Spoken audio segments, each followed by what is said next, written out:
Ladies and gentlemen, thank you for joining us here at the special study session today for the audit presentation. Not a special meeting, but this is a study session. And we are going to have our head auditor today come out and present to us the audit. I know that there are some questions that were asked. Is Shannon or Michelle from Plant Moran here at all? Shannon is online and she's in the city. Can we have Shannon here with us? She's listening. I know, is she here in the city hall? Can you call her here, please? Thank you. I just feel like this is important. I see that. I'd still like her to join us though. She was sick with the flu.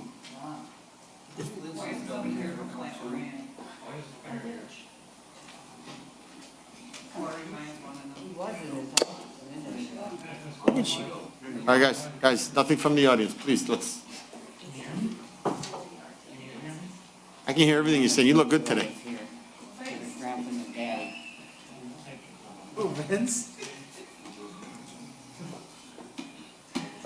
No comment. How you doing, sir? Good, how are you? How are you? How's your day going? Not too bad. Pretty hot out there today. Wasn't this bad. Busy with runs, but not too bad. Fun. First time on the street. Long, by the way? Nice badges? Hand is up. Pretty good at it. Yeah, you can unmute her. I still asked her to show up to the meeting though. Stay safe. I know. Got some good candidates though right now, they're going through. We had done it jointly with Dearborn, we wouldn't have done it. You want to unmute her? I'm asking. We'd done it jointly with Dearborn.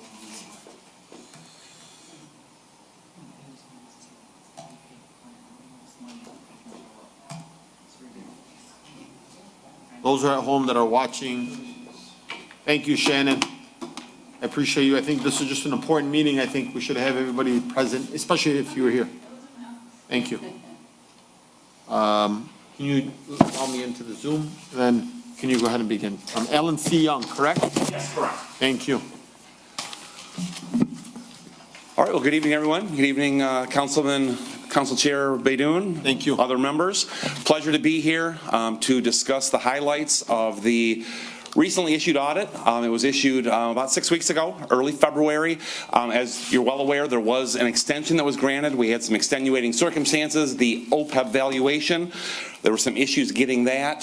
So that is the only thing, I want to make very clear, that is the only piece that created the delay. Everything else was completed, ready to go, but that OPEB valuation that comes from the actuary, without that, things just couldn't be completed. So that's why it was issued in February, but again, there was an extension granted by the state, so it was not considered to be a late filing. So I do have a handout that I've given all of you just to discuss the audit in looking at a highlight form. Page 3. Just always like to start with a reminder of the responsibilities for the financial statements. The responsibility of the preparation and fair presentation of the statements lies with management of the city. Our responsibility as auditor is strictly to give our opinion on those statements. So although we do assist with some of the legwork of putting the information in the form of statements, it is all based on management's representation. So literally out of the nearly 100-page full audit report, the only 2 or 3 pages that really relate solely to us as auditor is the independent auditor's report. On page 4, we did issue an unmodified opinion. It is what we have been able to do each and every year, but that is the gold standard of opinions. It means once we completed our procedures, in our opinion, the information in the statements and the disclosures is fairly stated. Now that, as I've said, that's what we've been able to issue every year. It is fairly uncommon for anything else to be issued, but not out of the question. Don't know if I've mentioned this in the past, but we had a new client in our office about 3 years ago. Their accounting function was in such shambles we had to issue what's known as a disclaimer of opinion. It means we couldn't tell if the numbers were good, bad, or in between. So that report had virtually no value to it. So it just shows what can happen in a worst case scenario when the accounting function isn't working the way it should be. Page 5, just a very important concept, and that's the concept of reasonable assurance, under which this and all audits are conducted.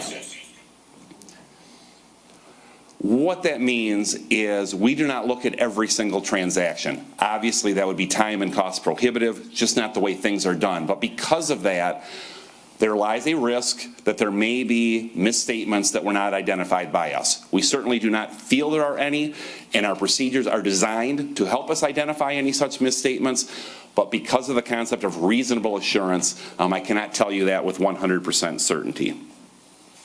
Page 6, just some required communications to those of you charged with governance. Scope of our audit was as described in our engagement letter. Nothing above and beyond we were asked or required to do. We received complete cooperation through the process.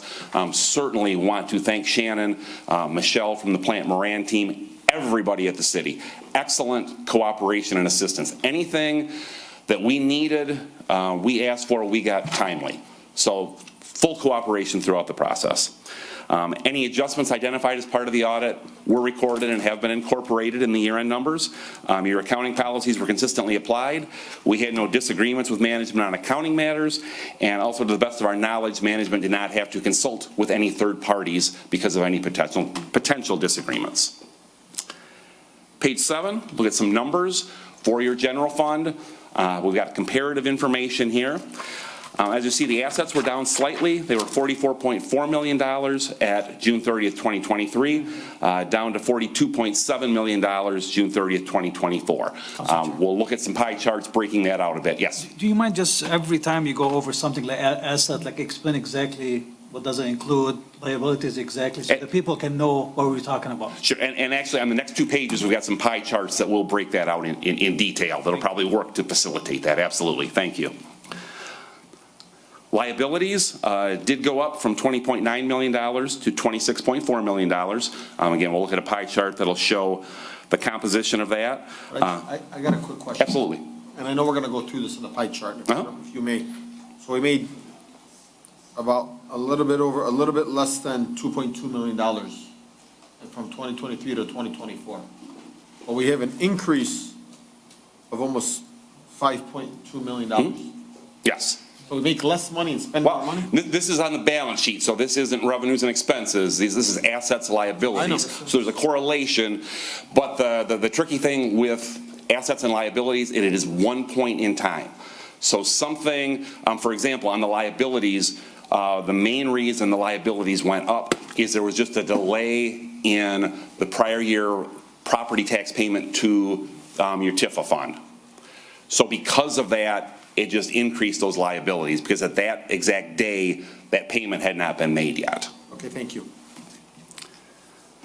Your fund balance, $17.8 million in 2023. That did drop down to $12.8 million 2024.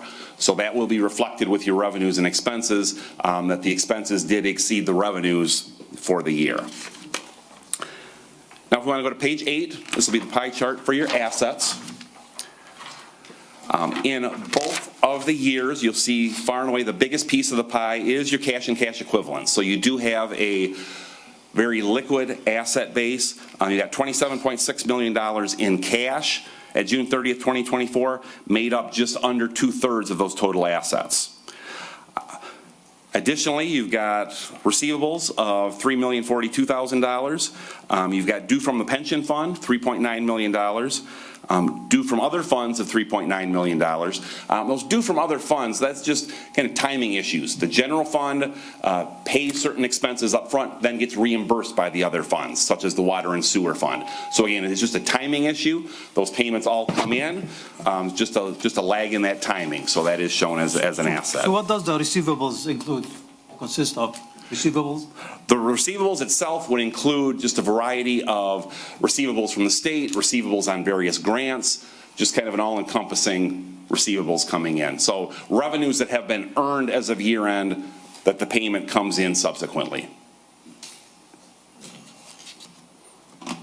And what's the one due from other funds? The due from other funds is, a lot of that is payroll and other costs that the general fund pays up front for other funds. So as I said, for example, the water and sewer fund, public service fund, so just costs that the general fund pays initially, then subsequently gets reimbursed by those other funds. So that money would have came in the subsequent month or some point thereafter. So just a timing issue. So for the city as a whole, it's really not a liability. It's just looking at the fund level itself. Your general fund, has that as a receivable. There'd be a corresponding payable in one of the other funds. So in fact, in the report itself, there are some large line items for due to other funds, due from other funds, and there's a footnote that shows all of that amount of detail. But if you look at the entity as a whole, it's just internal balances is what that represents. If I go to page 9, take a look at the liabilities. Again, we've got one piece of the pie that is the most significant liability. On a dollar basis, that has stayed pretty consistent between the 2 years, $14.3 million versus $14.2 million. Because of the fact liabilities went up in total, that percentage is slightly less. But that's your unearned revenue. What that represents is those are the ARPA funds that you'd received that had not been used as of June 30th.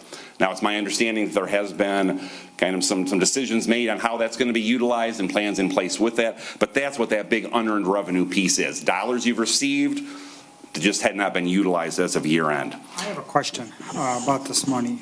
It says decisions were made to how it's going to be used.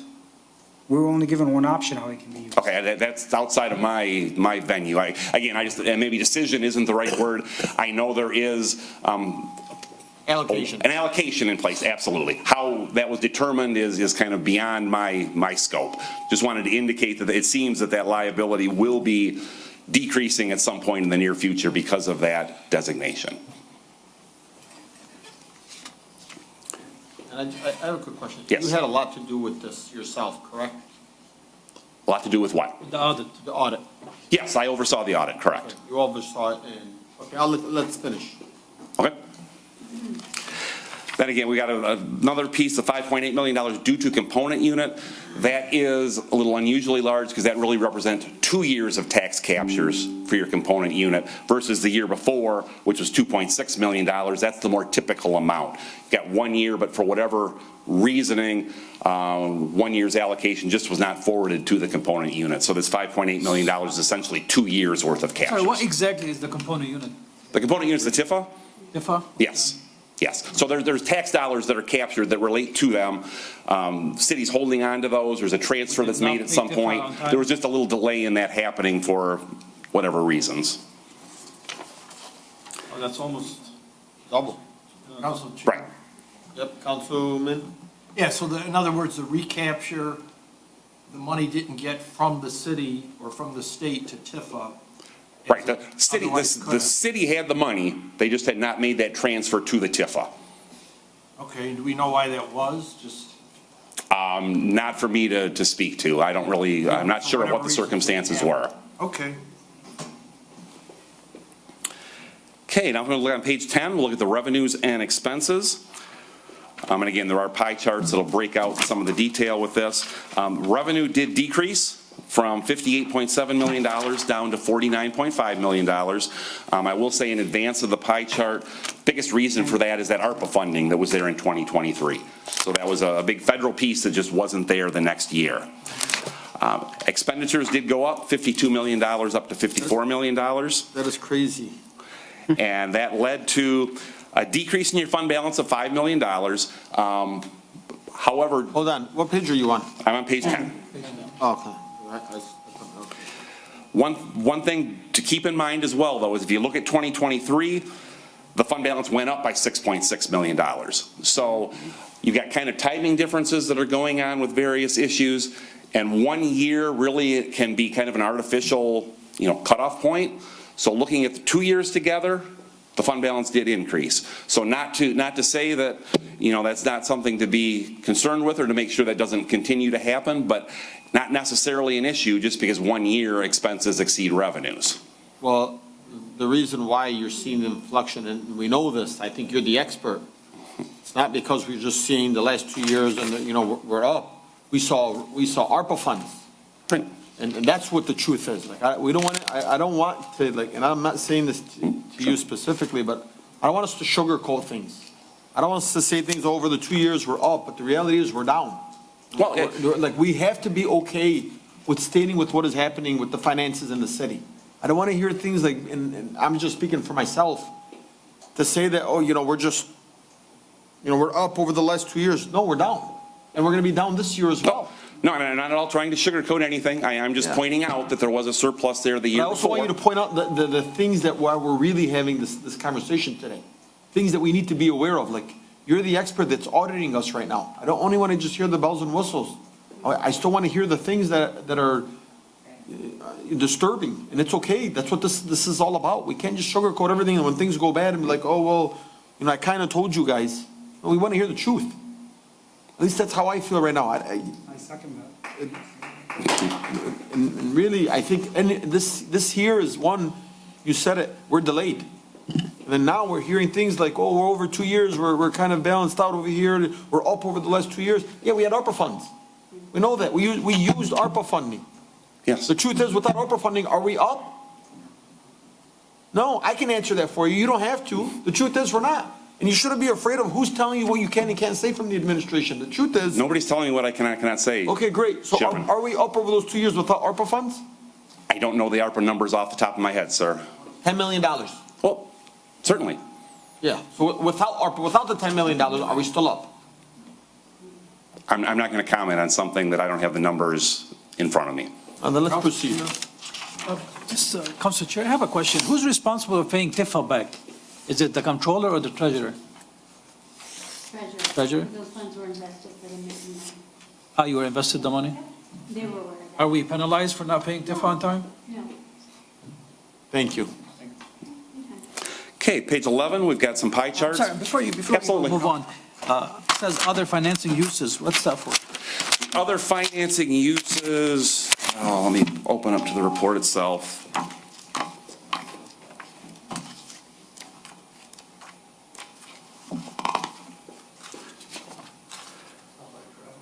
That was a transfer out to another fund within the city. To what fund?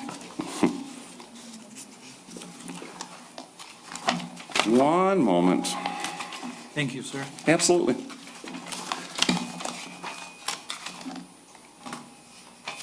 That would have been to the miscellaneous grants fund. Miscellaneous grant fund. I mean, Madam Comptroller, do we know anything about the miscellaneous grant fund?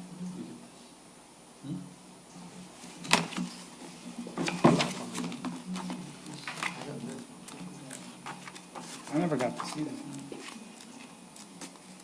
I have a question. What was your name again? I'm sorry, I know from LNC Young, but Jay Wild. Jay Wild. Yes. Mr. Wild. This is from last year. Okay. This is the one we got last year. Is this from last year? But we're auditing last year's books. We're not auditing this year's book. June 30th, 2024, year ended. We Yes. usually get this before our study session. Again, the report, I have never issued reports directly to council. The reports were provided to management administration, filed with the state. Yeah, I know, but then we usually get it in an email, Mariana. We usually get the reports in an email and we review the reports. Today, it's sitting on our desk. And the only thing that we got was the PowerPoint presentation from them. We never received the report. I'm saying the gentleman, Mr. Wild, is offering it to us today. It was included in the study session backup. Okay. Is it in the, I thought I only received this. We got this from the controller. What is it? An additional backup. I think we got this from the controller, and you said you had this in the backup? The item that's on your Yes? right now was part of the study session backup that was published on Thursday. Thank you. Sir, my question, when you do the audit, do you do like from January to January, or you do it from June It's to the June? fiscal year, so it's July 1st to June 30th. Okay, so basically, the one you're doing for the 2024 is from June till now? The audit was for the year ended June 30th, so July 1st, 2023 through June 30th, 2024. Okay, has Yes. nothing to do from 20? Nothing at all is covered right. If there were any significant subsequent events, they would be disclosed in the footnotes, but that wouldn't be referenced within the numbers within the body of the report.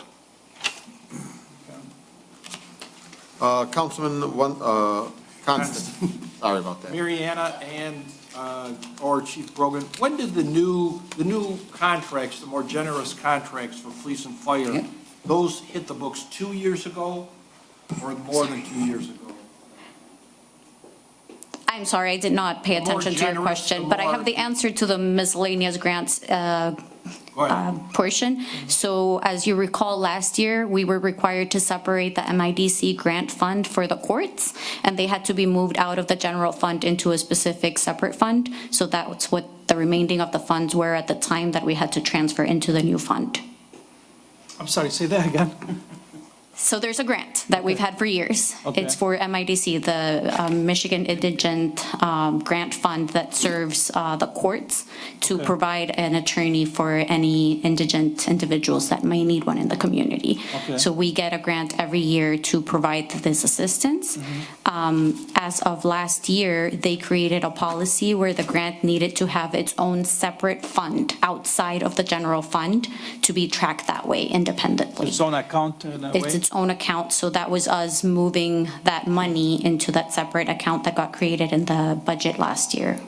If you recall, we kind of talked about it a little bit when it got And created. do you know if we go through this grant 100%, do we use it all, or does it? So the grant Everyone's period is, I believe, October through September. And again, there's a little bit of a gap with our fiscal year and when the grant deadlines are. But yes, every year we go through all the money, and I believe we have actually received increases twice because we use more than has been allocated, which was also one of the findings in the audit, I believe, which you might get to later.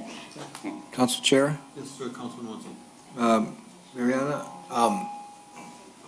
Mariana, Yes. who specified that this money go into a separate account?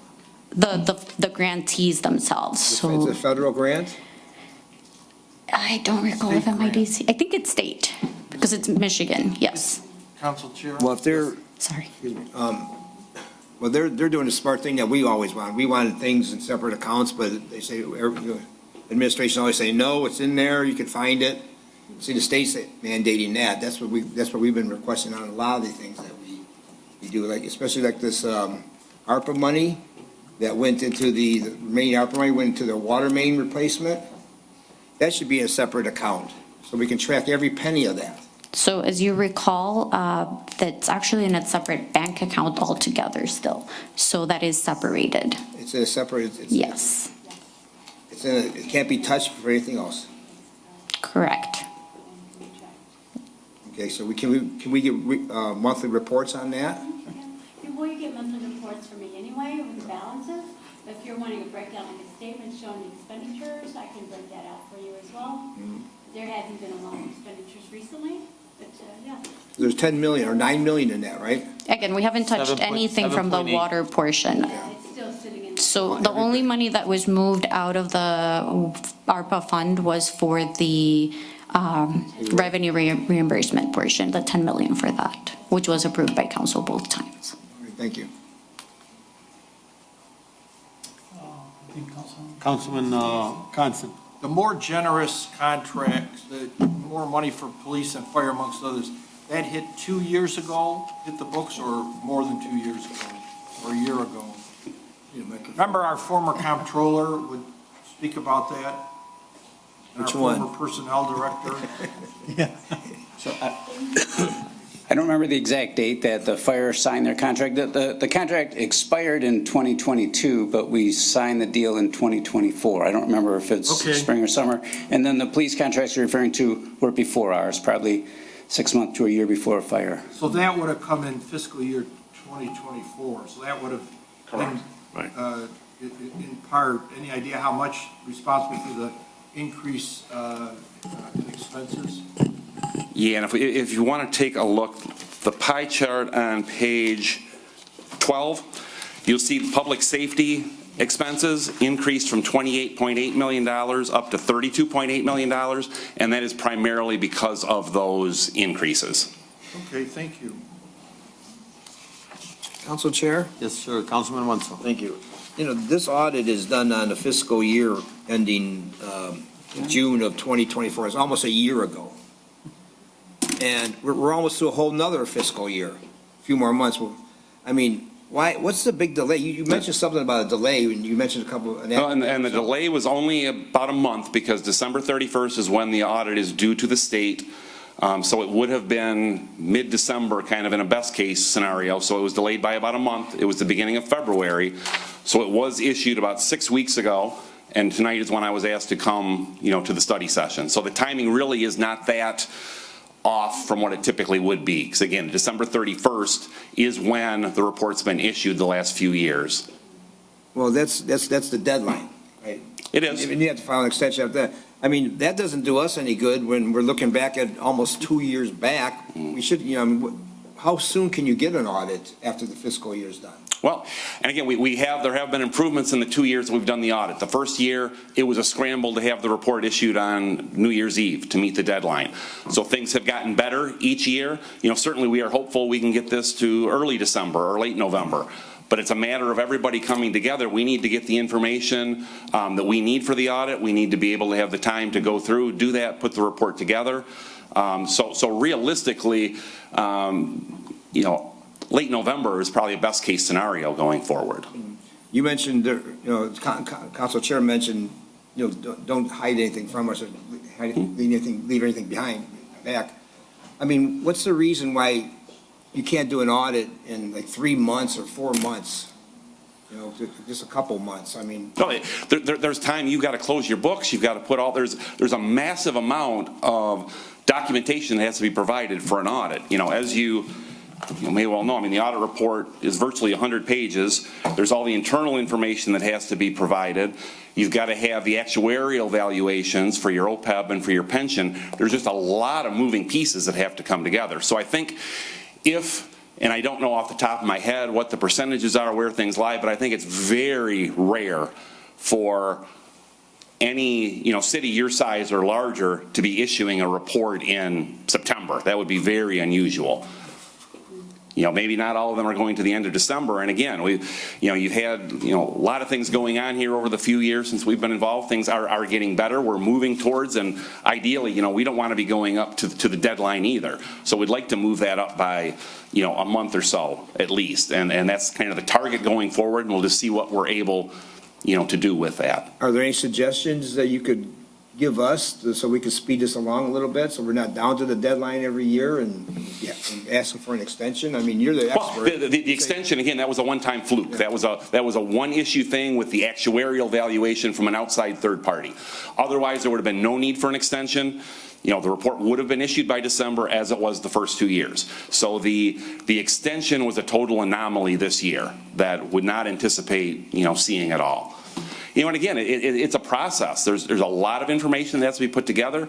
Your people have, their day-to-day duties that also still have to be done. They can't drop everything, to prepare audit schedules and get ready for the audit. It's a balancing act. And I really applaud the efforts that everybody at the city, puts together, to get here. Is there room for improvement?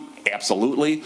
But I think we've seen a lot of progress in the 2 years as well. And I certainly understand your concerns, and the more timely you're able to get the report, the better and more, informational value it would have. I understand. You under contract with us for next year? No, as you, I'm sure, are aware, we were just renewed kind of late in the game for this year. So no, there is not a contract in place for us currently for next year. We certainly hope to be, but that is not in place as of today.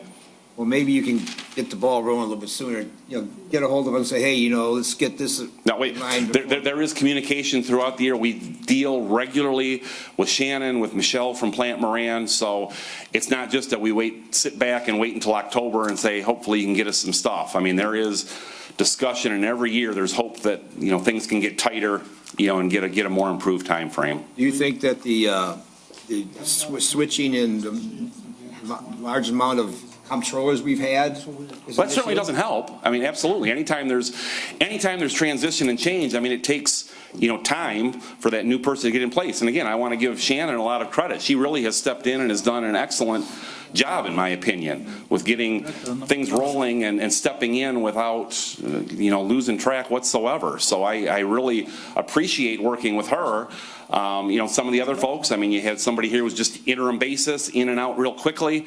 So it's things like that really set you back, because at best you tread water while you've got an interim person, and then they walk away and all that is lost and you're starting from scratch again. Shannon has been a huge asset to the city of Dearborn. I couldn't agree more. Yeah, she's been a rock star. So again, there's certainly room for improvement with the timing. I don't think it's quite as bad, not to diminish what you're saying, but I don't think it's quite as bad as you may be thinking, but there's certainly room for improvement, and we hope to get there. Thank you. March Thank 18th. you. I mean, I think to me, Well, again, this this is bad. understood, but the extension was a one-time anomaly. December is when we typically would be working, so you'd have a report in your hands before the new year. Was there a penalty for that extension? No, there was not. It was no extent, and not even included as a finding for being late because the state granted the extension, so it is considered a timely filing. Okay, can we finish going on this presentation? Sure. We're still on page 10. Okay, so I do just want to, one thing to look back on page 10, looking at your revenues and expenses, one thing I do want to point out, and this, ties into, no desire to sugarcoat anything, and I just want to be clear, that's not at all my intent. I want to present factually what the numbers are, and one thing I do want to point out is, looking at your expenses from last year, $54 million, your fund balance, although it was in excess of $10 million, whatever that number was, the unrestricted piece of that was a bit over $4 million. So that's only about 8% of your expenditures for the year. So, are you out of money or broke? No.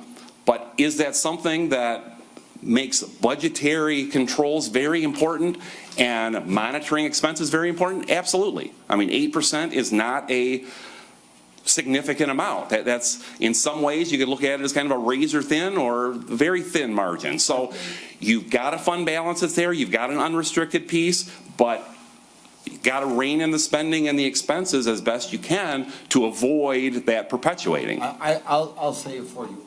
8% is not safe. 8% is not safe. And it's okay to say that. Because the reality is, everybody, including the administration and the chief of staff and comptroller's office and the police department and the fire department and the treasurer's office and the clerk's office and the council, needs to be able to hear that. They need to be able to hear, guys, we need to really tone it down. You can't just keep bringing up and saying, well, you guys approved it. You guys approved it. So when our auditor is standing before us, and I know I had this conversation with you guys about a year ago when I got on the call with, I believe, with Mr. Alan C. Young. The truth is, we want to be able to hear those things. So then the next time something's brought before the council, everybody thinks 2, 3, 4, 5 times, can we afford this? But because we're not hearing that, we're just pushing away from that fund balance. You saw what it was. We weren't at 8% at one point. We were almost triple that number. Oh, yeah, I'm not sure what you're looking for from me, because last year's presentation, the numbers would have been much higher because you had that funding that was there. Correct. So, different situation then. And again, I am presenting that today. You got that 8% of the unrestricted piece, so you. To think that we're going to go into 2025 and almost be done with 2025, I'm really scared to see what those numbers are going to look like.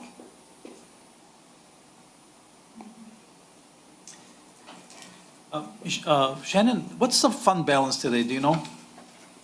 It's on here, it's 12.25. This is from last year, is it right now, as of today?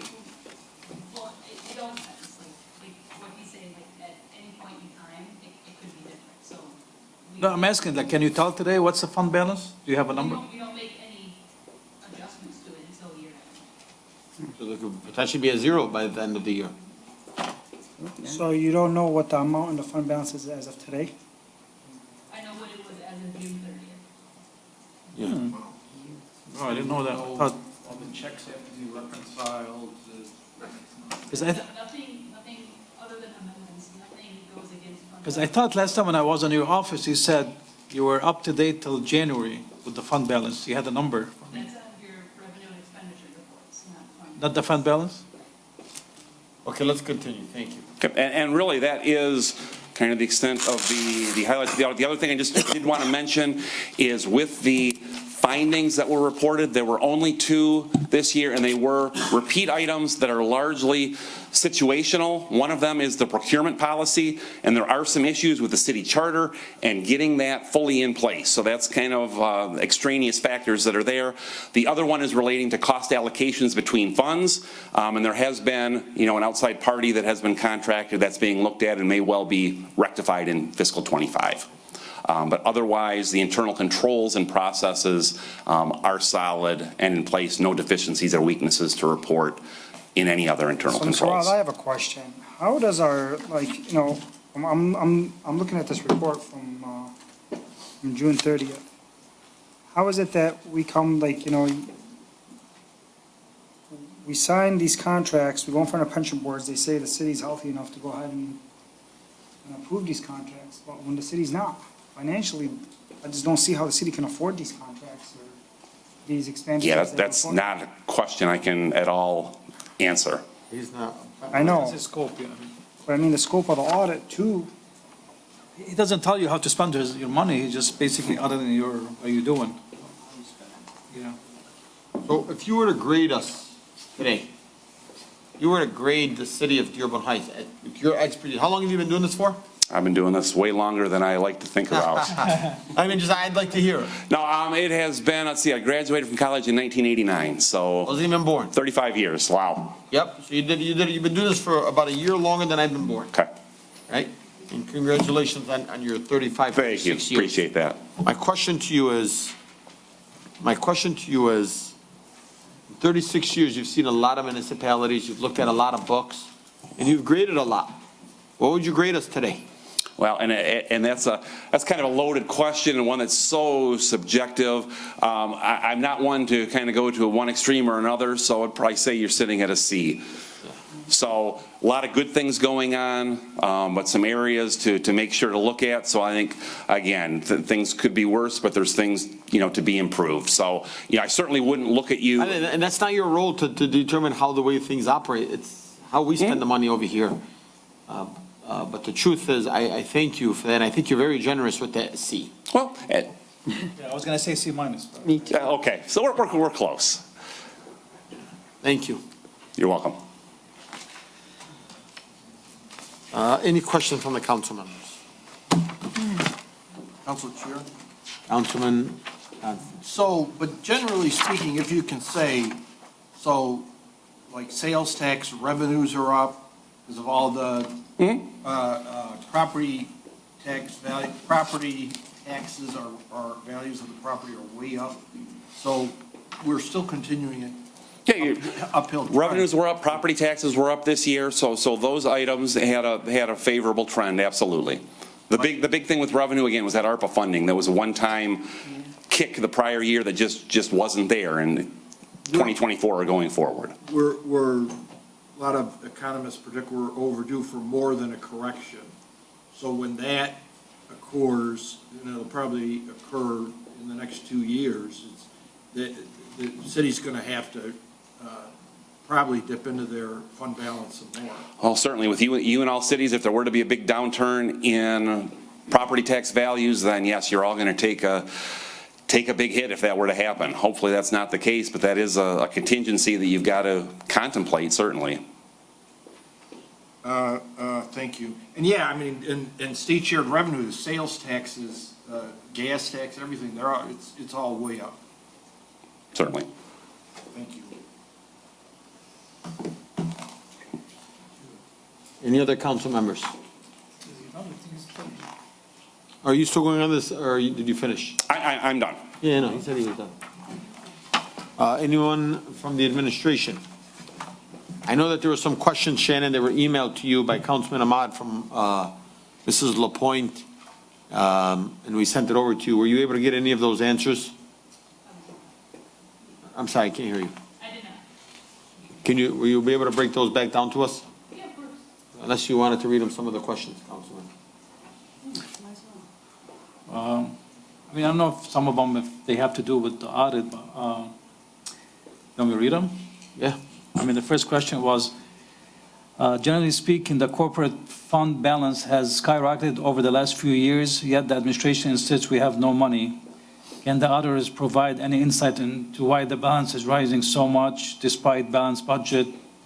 I think I can answer that question. It's the ARPA money. Yeah. Second question was regarding the results of the audit letter. First, it states that any misstatements were recorded as part of the audit. Where are those recorded, and has that been provided to council? It also mentions a management representation letter dated February 3rd, 2025. Is that letter included in the audit report? If not, was it provided separately to city council?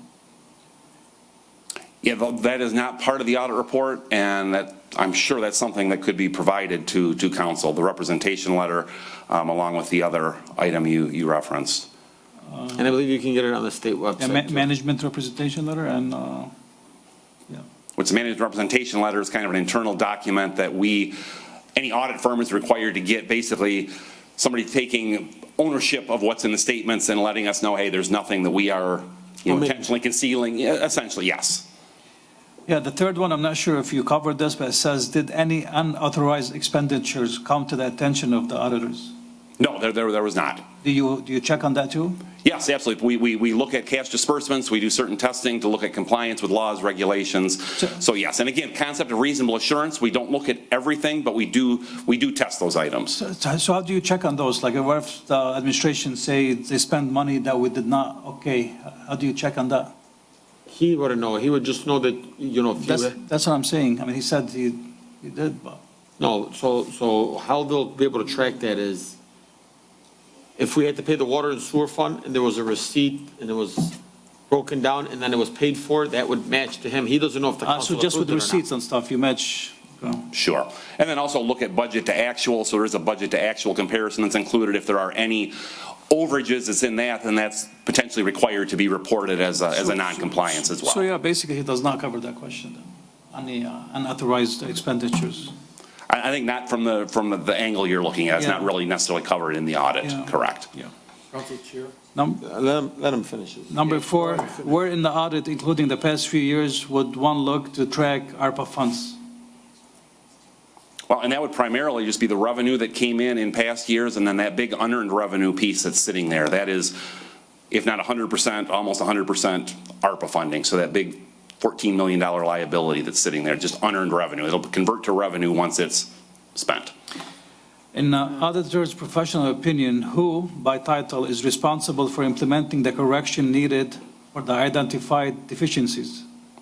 That's your internal decision. That's somewhere between management, council, outside consultants. That different communities, different business, all handle that differently and share the responsibilities in different ways.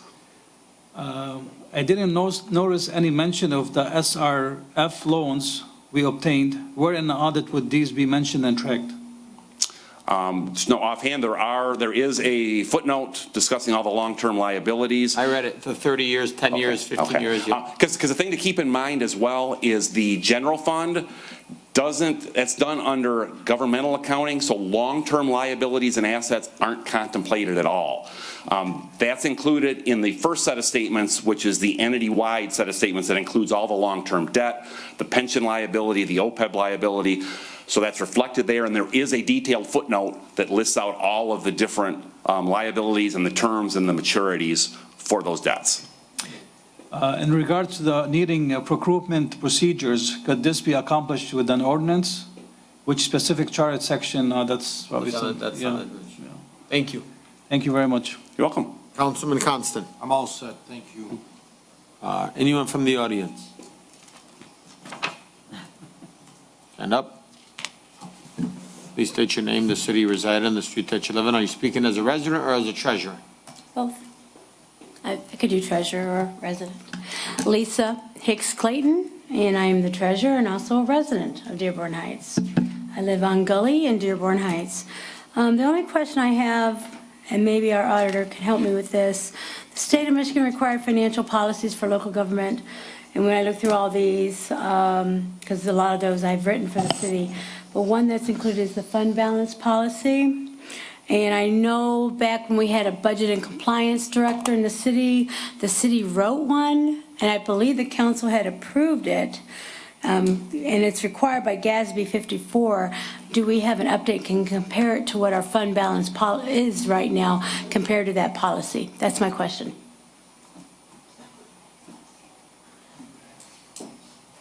And I don't recall offhand what the fund balance policy is, if that exists. I don't really recall the specifics with that.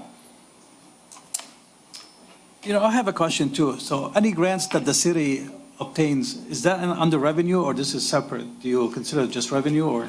It would typically be revenue. And again, if it's received unused, it could be included in the unearned revenue. But yes, that generally will flow through revenue. And also, the handout was strictly representing the corporate fund, so there could be grant funds that are hitting other funds as well. So that's not necessarily an all-inclusive piece, but to facilitate conversation, since that's the primary, most important of the funds for budgetary purposes, that's what concentrate the focus on. Mr. Abdulhak.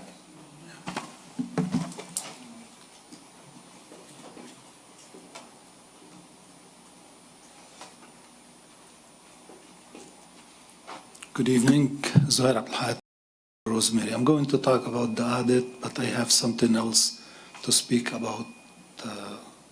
Let's speak about the audit first. Okay, I believe the previous controller, we set the limit like 16% of rainy fund. Where we at with that rainy fund today? How much will we have? We have 8%, and we did reduce it to 8. Okay. Now, when you do the audit, do you look at the payroll, how much the people make and how much they really received? Yes, we do. You do. Did you notice anything that somebody got bonuses which was not authorized by the city council? That's nothing that came to our attention. Did you look at any receipts for payments under $1,500, if there is any backup for it? To be honest with you, there may have been a few we looked at, but in general, we don't concentrate our testing on items of a very low nature. We certainly do look at some, but the testing is more predicated on larger dollar amounts. Okay. Not entirely, though. You did give the city a grade C. Well, and again, it's very subjective. I It's don't, subjective. just throwing something out. Based on what observations because of our financial situation in the city? Again, that's an impossible question to answer. Okay. I mean, just looking at the controls, the lack of deficiencies and weaknesses, the dollar, there's room for improvement, but things aren't as bad as they are in other communities. So Okay. I just went with a middle of the road spot. Nothing I can really quantify. I thank you very You're much. welcome.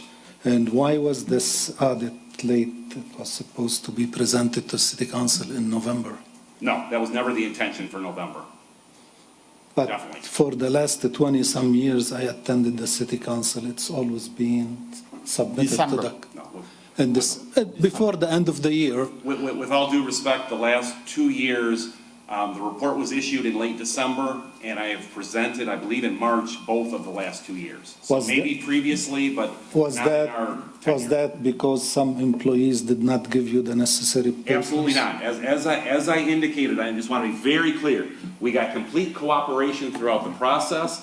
The reason that it was February instead of December was strictly because of an actuarial valuation. That was an outside entity that we did not have to calculate the OPEB liability. Okay. That's the only piece that caused and there was an official extension that was granted, so it was issued about 5 weeks later than it typically would have been. I thank you for You're your welcome. work. I appreciate it. Thank you. And City Council for what you have done and the way I watched you for the last few years. I give you A++ for watching for our money. Now, what's your second thing? My second thing about what Mariana said, about what I talked about Zita Cook. It is amazing that she comes here and stand up and say things which are not true, and I don't want to be rude to say more than that. When we ask any company to come and do something in the city, we put out request for bid, or we receive from that person proposal. There wasn't any proposal. There wasn't any document of the attendees of that meeting. We don't know what that was for. We have no idea where it took place.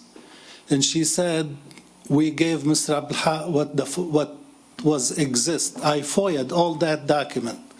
They refused to give any information about what was the training, the name of the employees who took training, any qualification that women had to teach people in our city who are carrying master's degree, some of them.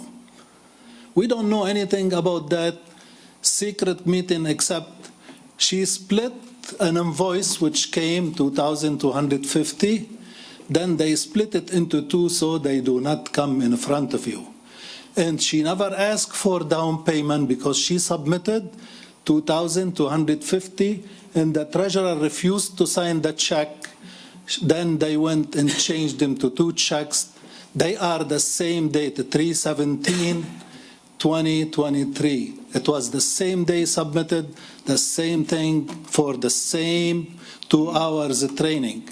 So we paid somebody $1,125 an hour to give us training for people in the city. She has no authority to sign it. She has no authority. I don't know if she was even present in that meeting. I don't know if she knows anything about the training. So I hope she stopped lying, because that was a lie and that was a forgery, and you should follow up on it because she should be fired like everybody else. Thank you. Mariana? I don't want to speak on the topic. That's defamation of character, and I don't. Sue me. Go sue me. I just have a question. I'm not going to ask you, I'm just going to ask you about the logistics of things. Go sue me if you dare. Please, nothing from the audience. Please. Thank you. Mariana, is there a reason why the bill was split into two? I explained it at the last council meeting. I'm no longer going to talk about this topic, I know, I think when you talked about it at the last city council meeting was, this particular question. hang on one second. No, what we talked about at the last meeting was that it was a meeting that was done for two different groups and there was, No, it was one group. okay. I explained it at the last meeting, but again, sue me if you must. I have every right to have done that as a chief of staff. I have the right to sign on multiple documents that I have signed for the city.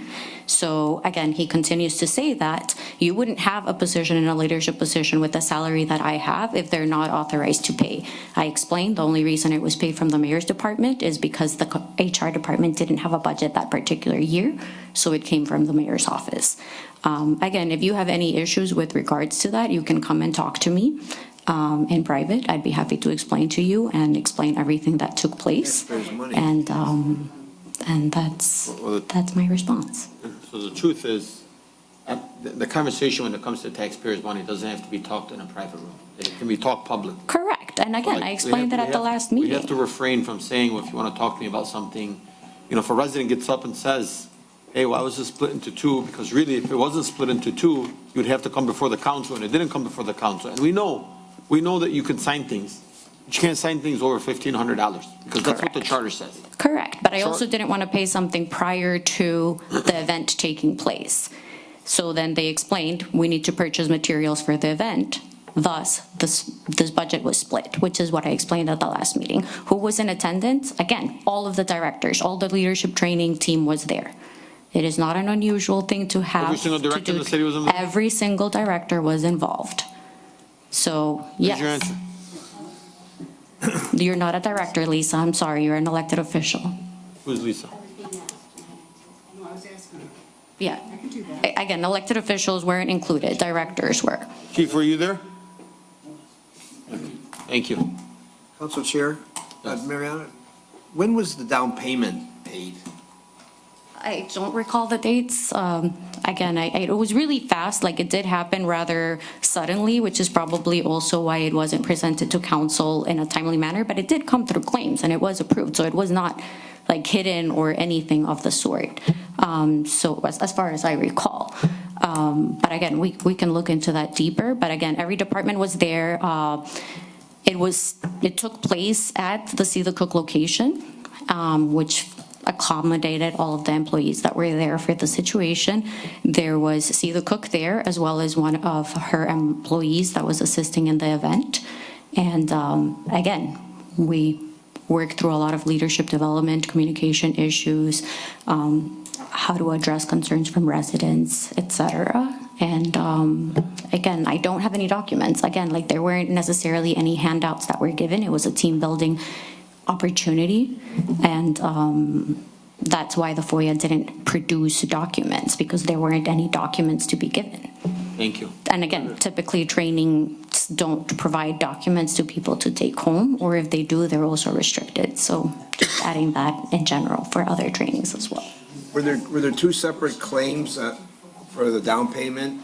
And the. Nothing from the audience, So guys. one was for the products that she needed to purchase for the event before we went. And the other one was for the total payment of, like, the complete payment of it, which is why there were two of them. Guys. Please. Yes. Products exactly were purchased for that?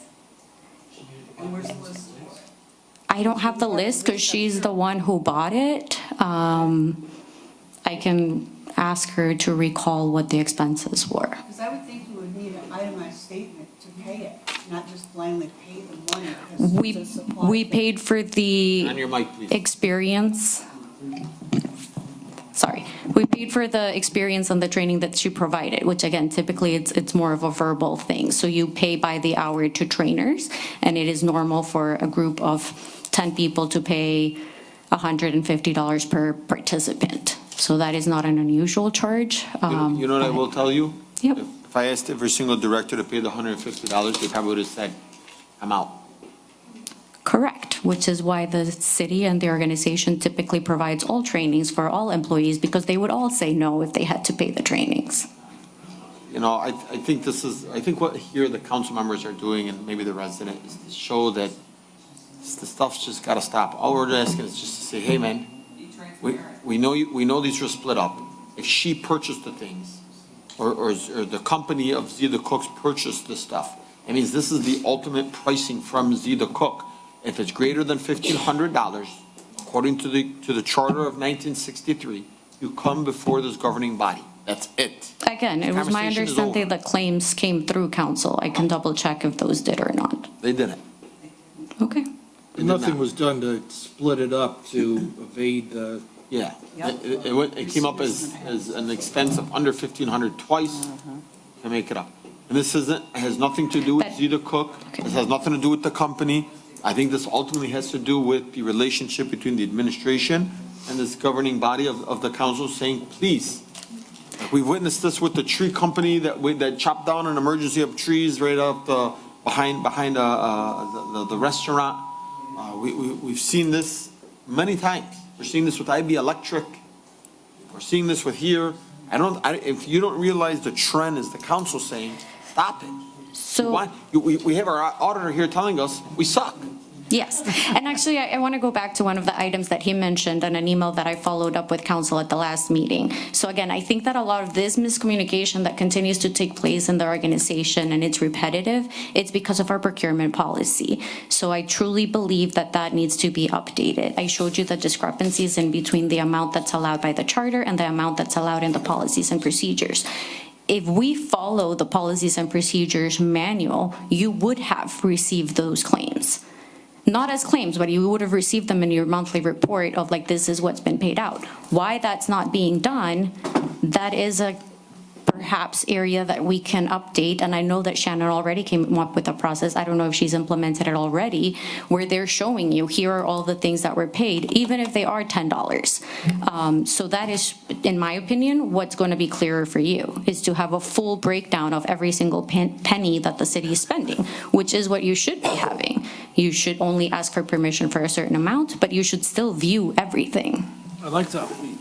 Thank you so So, much. and with regards to who's responsible, that you asked, like, is it the administration or is it the council? It's a combination for the procurement policy, because you have to set what the limits are by the charter, and you do need to do an ordinance amendment for that. And then the internal processes of how things take place, that's more of the administration. I gave you the samples from MGFOA and from MML. In particular, our contractual partners and Plant Moran have recommended the Traverse City policy. So if that's something that you want to proceed, all of you have access to that. I gave it to you at the last council meeting. You're more than welcome to again, have a conversation, have a study session on which one you would like to proceed with. Thank you. We had proposed that back in 2021 and 2022, and it went nowhere. It was denied every time it was presented to council. So it kind of just fell through the cracks. But I definitely recommend that that gets brought up again. Thank you. Council Chair, while she's still up there, Mariana, you said that the. Is your microphone on? Yeah, the procurement policies were presented to city council, we refused them? Correct. They were prepared at the time in collaboration with the Treasurer's Department, the Comptroller's Department, the Compliance Director, and Mr. Gary Miyake. And we presented them to council twice and they were denied both times. So again, I definitely think it's time to bring them back up because it George, can you continues get to us be an that issue. resolution? What form was it presented to us as? I mean, was it said, this is a procurement policy, we're gonna have policies, how we spend our money and how money's approved? It was a motion that clarified what the concerns were and what the issues that we had. So it was a letter from Mr. Miyake that explained what the concerns are, what the issues are. And then it was a motion that broke down the sections that needed to be revised or that were most critical to be revised. At this point, I personally believe that that was too weak. And I think that you should just revamp the policy as a whole, which is that larger document that I shared, which is what's being recommended by Plant Moran. Would that be an ordinance, or what would that be? So again, it has to be both. So you have to, in the ordinance, set what the legally allowed amount for the administration to utilize is for the different types of procurement. So it can be $5,000 for you to get written quotes, $10,000 for you to go out for public bid, $25,000 for you to, I don't know, be more strict, get approval from council before, like, I don't know. There's various categories. There's a table in every single one of the samples that were given to you. So you need to set those amounts. And once those amounts are set, the policies and procedures will follow what that Councilman, if I may, follows. George, if you can find that for us and send it to us, but if I recall why that was denied was because the amounts were a lot larger than what they originally, $1,500, and that's why it was voted down. It wasn't voted down because we said, no, we don't want to see and be transparent. Right. Yeah. It was voted down, and I remember this because we were upping everybody's some extra money, and we said, hold on, like, we know the finances of our city. We can't afford to be able to just start giving away $5,000 to this department, $3,000 for this, $25,000. I remember this conversation, and that's why it was brought down. It wasn't brought down because you guys said, we want to spend $10 and be transparent and show you how we spent $10. So that's what you're presenting to us right now, but the reality is what was presented to us 2 years ago, and it was Councilman Muscat, myself, and a couple of individuals, it was giving an increase. It was an increase to the Parks and Recreation Director. It was an increase in their actual spending to the procurements. Yes. Okay, They were so larger I money. literally sent this to you last week, so you don't have to look for it very closely. The limits were still within the 1,500 in the original motion that we presented. Did we have the conversation about increasing the amounts? 100%. We are still going to have that conversation. We are still going to propose to be in compliance with what other communities are doing and what the state is doing and following those guidelines. Because the $1,500 limit, in all honesty, it is an outdated number. I get it. It's up to the council to decide that. But again, the administration and the recommendations are always going to follow what's in compliance currently in other communities. It's up to you to set the amounts. Again, like, you get to set the amounts 100%. But we are always going to present what other communities are doing and what is the best practice for their organization. Thank you. Council Chair? Yes. I think not only the amount should be set, but who can actually sign checks and stuff in that situation. Mr. Wild. Councilman, can you lift your mic up? I don't know if it's Thank you. my mic, someone's thing on here.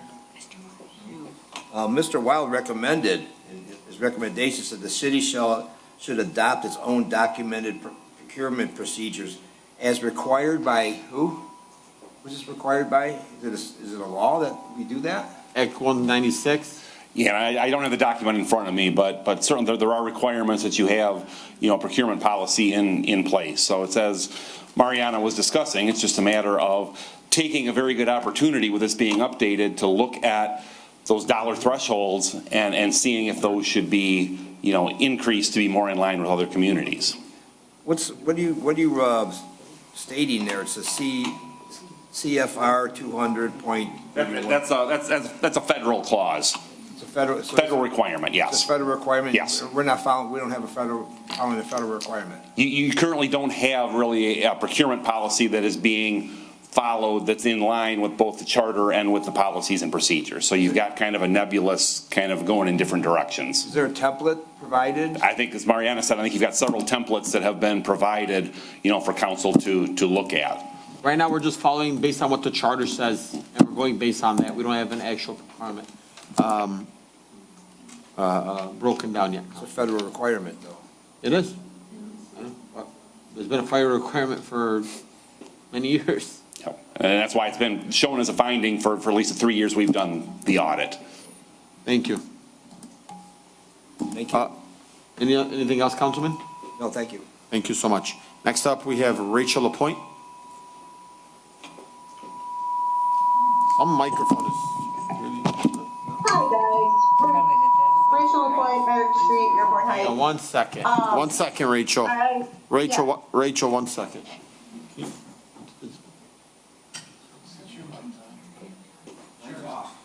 Mine's off.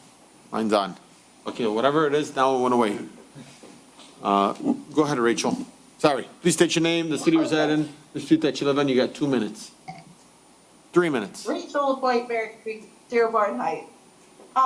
So I would just say right now, I am in agreement with Mariana that you guys desperately need to look at the ordinances for, the various, budget number stuff. Sorry, I'm sick, so my brain is half working right now. Which is why I'm not there tonight. But I would be totally in agreement with her, and I would actually ask if she could forward me some of that stuff that she sent you guys about the stuff that happened in 2022. I don't recall that. I would really appreciate it, or make that public. It would be great. And then I just wanted to thank the auditors for being there. I know they kind of get stuck in the middle on some of this, and they're doing a great job, and I can tell that they did what was asked of them by council in the contract. And if you guys want a more detailed audit, then we need to look into getting a forensic audit. And that's all. Have a good night, guys. Thank you. Anyone else in the audience?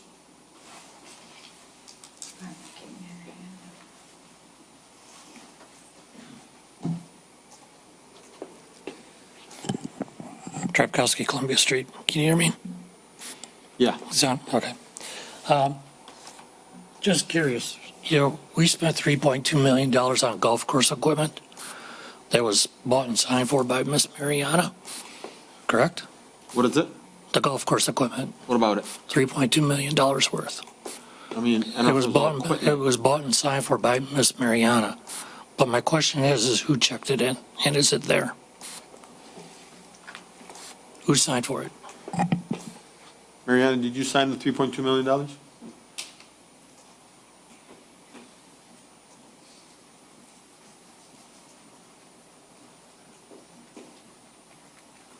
I don't recall if I was the final person signing it, but that did come to council with the list of the itemized items that came through, and Mr. Jason Pearsall is currently the one that is using the equipment. We purchased it for him to manage the golf course.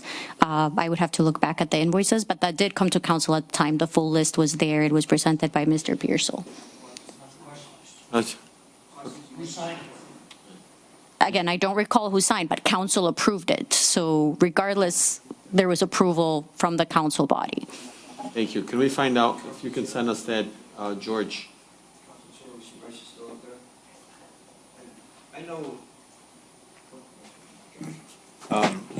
I know all the assets like furniture and stuff and all the buildings, they got like a little seal on them, like desks and stuff. I think they have like some kind of scanner or something on them, or you can, when you buy something and purchase it, it comes in an office.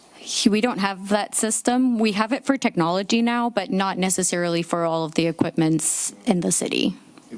But I know we know how many desks we have and how many chairs we have, don't we? Don't. So we don't even know how much golf course equipment we have. So we do. So the golf course equipment, there's a list, and it is also all insured with the MMRMA insurance. It was added onto the insurance when it was purchased, because any type of machinery has to be added to that. Is there a breakdown on the insurance policy of every piece of equipment? The ones that are over 50,000. Are there any over 50,000? We have some golf course equipment that's over 50,000. Sorry, I'm confusing things. Buildings that are over 50,000 or structures that are over 50,000 are there. And then like all the vehicles and like trucks, et cetera, they're also listed in there. You're about to see the MMRMA insurance renewal shortly. I can send you the one from last year, which has what we presented last year. Right now, we're actually reviewing those items with the directors to see if any changes happened. We're maintaining the equipment. I know that was in the contract that we would purchase the equipment and maintain it. which was fine, that was approved by the city council. How do we know, are we getting bills for maintenance on these? I do not believe that we are getting bills for it. I don't recall if it said that we were going to maintain the equipment itself. I know that it said that we were going to purchase it, and if it breaks, then we would be responsible for replacement. But it is currently being maintained by the staff at the golf course that understand how to use the equipment and are trained on it. And I talked to Jason, he said that, I don't want to quote him, but he said, in essence, that he was paying for some of the maintenance on there, which is not fair if it's in the contract. We should be paying for the maintenance on these things. I don't think that's on the contract, but we can take a look at that. Yeah, like Vince said, we have equipment and we spent, I don't know how much, I don't think it was 3 million. I think that was part of a package deal. I think it was like, at the time, maybe 800. I think it was like 750, so yeah, very close. Yeah, I think the highest thing we had was like to cut the grass was like $150,000. Yeah. And they were used equipment. I remember, Yeah, he got some good deals on Yes, that. he did. Yeah. But that's an inventory. We have at our DPW yard, we have plows, dump trucks and everything, and we have those inventory, don't we, somewhere? Again, we have everything inventoried like in a list, but we don't have the tags that you're referring to. Well, yeah, okay, forget about the tags then. I guess we don't have those, but we do have all the equipment from the golf course, all the equipment from DPW, all the police cars, everything inventory somewhere. The director should be responsible for each of their departments' list of items, What correct? department does the golf course fall under? It falls under DPW/Parks and Recreation, but the mayor oversees the payments of the contract. That sounds funny. Is there any- It was like that since we took it on from the county, so that was who the department responsible for it was. Well, so what does Parks and Recreation do? They host events. Typically, when we have a banquet and different things like that, they host events at the golf course. That's why I wanted the golf course under Parks and Recreation. Yeah. Well, it shouldn't be under DPW. I don't see why it'd be under DPW.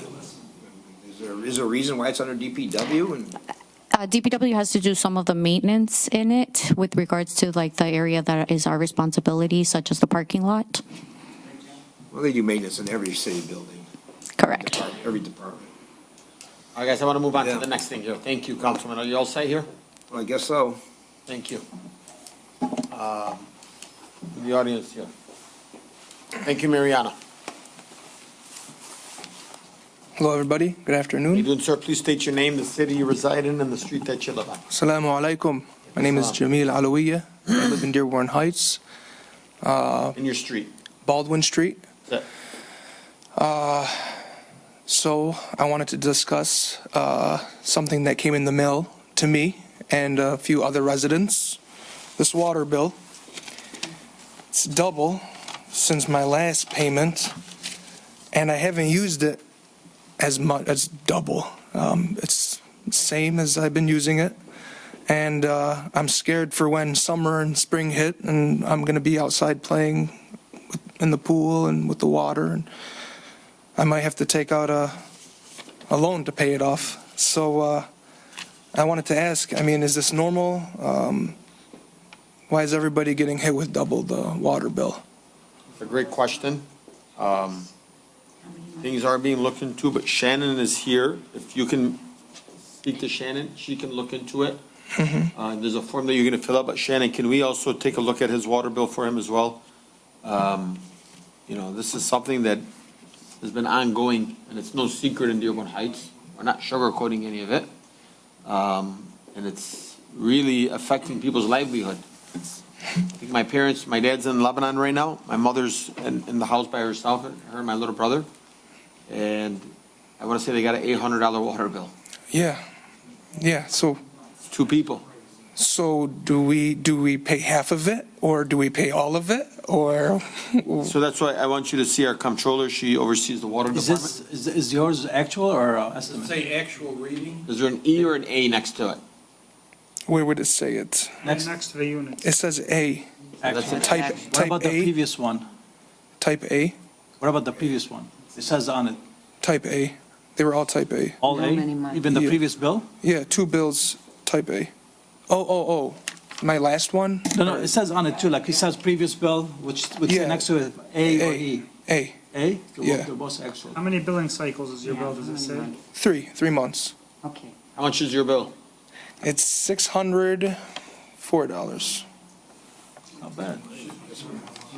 Not bad. Last one was 300, It's not bad. so it's doubled.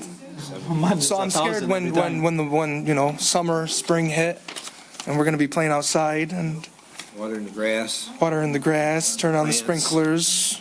Well, Blake's gonna be high if water can be watered. Grass can be Council watered. Chair, Yeah. Council Chair, thank you. Okay. Our employees in the water department, I don't think they're, I know they're not, jacking up anybody's bills. They're getting information from some source to charge you, to put on these bills. What? I think, the people in the water department, they just don't say, hey, let's jack up, $100 on this one. I don't think that's what anybody said, though. No, I'm saying they don't. So somewhere, that amount of money is getting raised, increased somehow, either through the meters, I think we should hire somebody just to come in, an outside source, see if someone would do it for like $500, go into the water department and just hang out there, give them access to everything they need and have them look into it. What are you gonna? Council Chair, God's gonna help us do that. Guys, Especially in a company. Council Chair. Well, I know someone that do it, very reliable person already. Really? Council Chair, to She would, yeah. to Mr. Winslow's comments. I asked at the last meeting that we have a full review of the water department. A full review from the top to the bottom, from management all the way down to the person that answers the phone. He needs a full review because what residents are going through, and I'll say this again, is unacceptable. And the way the residents are treated when they come in complaining about their water bills is unacceptable. And the answers they're getting about their water bills is unacceptable. And the way employees treat residents in the city about their water bills is unacceptable. If they're not happy in their position working for the city, get the hell out. To be honest with you, I don't care if they're a union worker or whatever they are. That's the way I'm gonna say it, because to be honest with you, there's some people I know out there, it's between them paying their water bill or their home is gonna go to taxes. It's unacceptable. And then we're gonna sit here and say, well, employees are understaffed and stressed out, like I'm saying it. If you're not happy with your job at the city of Dearborn Heights, get the hell out. And I'm gonna say this bluntly to everybody. Because at the end of the day, the residents pay your checks. And people forget that. so I wanna, And Council Chair, I'm not done. okay, go ahead. Every time a resident comes into City Hall about their water bill, and I'll say this at every meeting forward, you have a water leak, your toilet leaks. That's exactly what they're telling over 20,000 residents.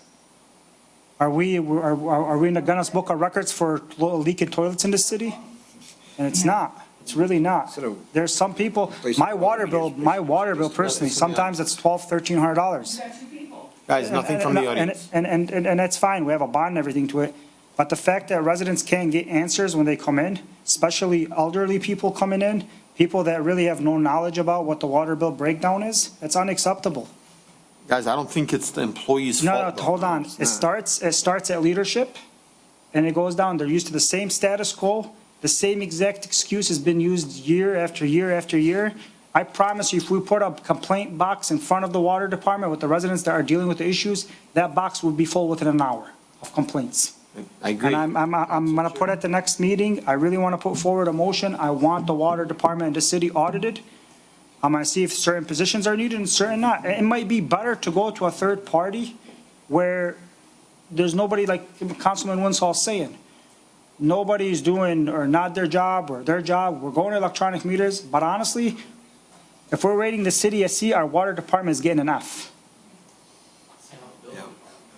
Thank you. And I'm not saying for the guys that are out there digging the ground. I'm saying that the people that are dealing, the employees that are dealing with residents every single day. And it's unacceptable. Hang on one second. I do just want to say, I wholeheartedly agree on certain things, but you have to remember, guys, being inside the water department and the staff that's in the water department, it's not easy getting screamed and yelled at. Because they're getting screamed and yelled at. Let's not take that away from them. They are being, why is my water bill this high? I was there. You know, I was there. Why the hell is this up so high? Screaming and yelling. Like I said to the gentleman, like, hey, that's no way to speak to anybody. Granted, I heard, well, you must have a water leak, or I heard it went through your water consumption and that's why it's there. That's not the answer, but I don't think the employees that are clerical employees that are sitting in front of the front desk know the reason so the reason they should say, I don't know. Correct. They should say, I don't know. Correct. And I think that's what you want them to say. What it is that the resident goes in, they deflect from helping a resident, and that's what it is. Yeah. I've personally called the water department and just falsely complained that I had a high water bill. The answer I got was, your toilets must be leaking. Because you know how many calls we get a day about water bills? Any emails? Good. And certain employees want to go on social media and put statistics that they have 90% a $10 fix. I don't know, everybody's an expert in the water department, they're all plumbers. All right, guys, let's not get on the topic of that. Council Chair. Hang on one second. Okay, I'm sorry. Let Councilman Constant go next. Just to dovetail on what Councilman Saab said, because he's very much correct. It's not always going to be a leak, but people should, number one, check if it's an actual reading or an estimated reading. Number two, check and see what period if it's for. If it's for several months. And three, check for a leak. Just because you're gonna be asked that, they have a handout at the water department saying here's how to check for leaks, but to do all those things. And we just heard a young lady came to the meeting, the Great Lakes Water Authority, when they regionalized the system and took it away from the city of Detroit, water rates were supposed to go down. They haven't gone down, they've gone up and up and up. And they just increased our water rates again. So it's something the council chair had previously said, and I know we're all interested and we're going to look into further. Thank you. I want to just say, I know that I've been really very adamant about the investigation on it, and I just want to pull this up. GLWA. I've reached out to Mr. Bill Wolfson, and I'm hoping that we're going to have two, I don't want to call them town halls. You are going to be able to hear the residents' complaints, but there's going to be two workshops. One that's going to take place in the south end, one that's going to take place in the north end. Or I don't even want to say north and south. I want to say 48125 and 48127. But Dearborn Heights is going to be overlooked. The dates that I have here, and I'm just waiting on confirmation, are going to be April 23rd and April 24th. I was going to announce it at the next city council meeting once I have it official, documented in writing from Mr. Wolf and his team, Wolfson. The truth is, all this data is going to be put together about what's going on with these water bills. But I also like to see, just from things that I've been observing here, and Mr. Alloway, I want you to know this, Jamil, that a lot of people have received estimated bills for X amount of years. Legit, from 2019. I'm not saying yours is that far back. From 2000, yours could have been from a year ago. And they probably, short billed you for 5, 6, 7, months of shorted you an extra $20, $30, $40 every single month for those, say for that last year or two. And so what they did was when they did an actuary, they said, oh my God, we under budgeted this one resident. We're going to hit you with this one bill to kind of catch you up to bring you back to place. Now, I'm not saying that that's what happened, and you wouldn't see it on the detailed list because it doesn't say that. You don't get a breakdown. Hey, we under billed you for the last 2 years. Now we're billing you because, unfortunately, there's not a breakdown of that. You'd have to call in, and then when you go see the building water department, they're going to tell you, kind of Councilman Saab said, there must be something wrong. You did use that water. You're right. Why am I being billed for it now? So I want you to see Shannon, and I want to know if that could have been one of the reasons, or maybe there is a leak, or you know what? Maybe there's something wrong with your water meter. Council Chair. But if it is something wrong with your water meter, hang on one second, Councilman. If something is wrong with your meter, the city will charge you a fee of $200 to get it tested. And I think the last two people that I've known that got theirs tested saw that there was an issue. Council. Yeah. So I just want to. Well, before you go on, Councilman wants to go next. Yeah, thank you. What GLWA charges us is one thing. I think they charge everyone the same amount, if I'm not mistaken. No, they don't. They don't? They do not. The one, regardless, it's after what they charge us and what we charge our residents. We charge our residents the highest per unit price of like anyone in Michigan probably. Country. And I want to know why that is. And we actually have a major surplus in our water fund. It's how much? Oh, it's over 12 million. Over $12 million. That was 20. Sir, I thought it was about 22, but anyway, 12 million, that's a lot. That's a surplus, and from our residents getting, increases after increases. I vote no on every water increase. And the thing is, oh gosh, I lost my train of thought. We can't charge our residents so much more per unit than everyone else and have this surplus. And now there's rumor that the administration wants to take some of that money from the water fund and put it into something else, I understand, and that can't happen. That's restricted. I know, but I've heard rumors about they're trying to do something like that. I don't know if the treasurer wants to speak on that. Do you know anything about that? I'm sorry, you were. Oh, the administration asked to take some money out of the water fund? If you are going to talk about that, I would like you to go up to the mic. Yeah. Well, I would If you don't feel comfortable talking about it, you don't have to. I would prefer to have the question in writing and I can present. Okay, it all right, to thank you, yeah. Yeah, that's, Yeah. That's residents' money. It shouldn't be any secret. This is, transparency. no, I know, but here, yeah. I want her to be comfortable. I'll send her an official question on that, yeah. Thank you. So please take care of that. We're still on public comments. I'm going to hear from Zoom and I'll come back to you, Vince. I'll give you a quick 30 seconds, but we're going to go to Margaret King next. Guys, this is the study session on our actuary, on our audit. Hi guys, Margaret King, Mayfair. We miss you, Margaret. I miss you guys. On the financial part of the year, have we known anything about Joey's initiative with doing the school safety? Where does that stand? Is that in the budget? Do we still have that money, Mo, that you allocated?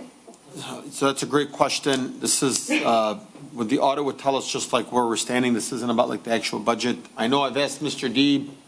It was supposed to be done with Chief Hart. I don't know where any of that is now. But what I can tell you is it was $1 million for the Joey Smith initiative, hoping for speed bumps around schools, enhancing, some lighting, and really giving like some structural things to like where it says school zone, like you see in Ann Arbor and different schools, but we don't see that here in Dearborn Heights. No, I don't know where they're at with that. I've asked Mr. Deeb, it's like we're still kicking the can down the road.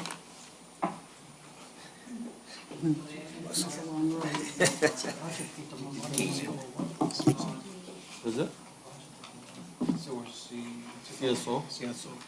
Just to Councilman Winslow, I think the CSO projects they are added to the water bills, correct? From the bond that we pulled, the city pulled. So we're paying for the CSO's project through the water bills. So that's why the bills are so high too. Sure, we're not the only city Yeah. projects going on. Just the CSO, I'm not sure about any other projects though. Yeah. Thank you, guys. Thank you, Margaret. We have Tim Emery here. Margaret, are you all done? Can you unmute her real quick? Margaret, were you all set? Yeah, I'm all set. Just Thank you wanted to so know much. where we stand. Thank you. Thank you for watching. Tim Emery. Yes. Good evening, everyone. Can you hear me okay? Yep. Good. When they were talking about when they painted the crosswalks and everything, why wasn't Annapolis and Beach Daily done? Why was what? Annapolis and Beach Daily, Not done. I don't know that answer. Yeah, we need to send it to Mr. Deeb. Mr. D will have to look into that. Honestly, and this is the first I hear about it. Is that the only intersection that he knows of, Council Chair? Is that the only intersection that you're aware of, Tim? well, it wasn't done at Penn and Beach Daily either, so. Where? Penn and Beach Daily. Okay, I'll swing by there and I'll check it out. Can you send us an email with those intersections if you don't mind? Okay. Thank you. Vince, I'm gonna give you a quick 30 seconds. Give me a minute, I gotta suck some air. I'll give you a minute and 30 then. Drabkowski, Columbia Street again. Recently, the people were out to replace our water meter at our house, and striking up conversation with the gentleman replacing the meter, he had stated that he is running across a lot of damaged wiring from the meter to the unit on the outside of the house. A lot of corrosion, a lot of broken wires. So I'm not saying that that's exactly the cure or the answer that people are looking for, but this is some of the issues that he's ran across that I discussed with him. Just out of curiosity, because, I said, hey, can I get a picture of the meter before you put it in and the meter that you're taking out just for the numbers, just in case I needed them. But that was brought up in the conversation.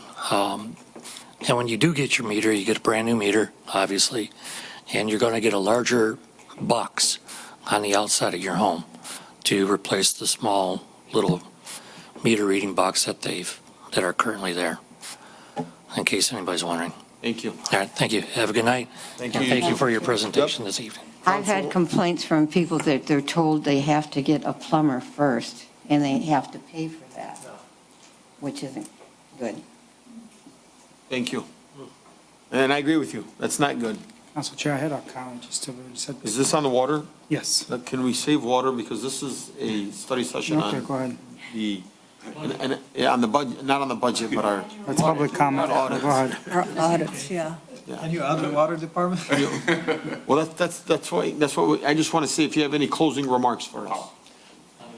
No, I do not. Just want to thank you all for the useful discussion and the back and forth, and I think it's just valuable to be able to discuss these things, so appreciate Do your you guys audit water departments?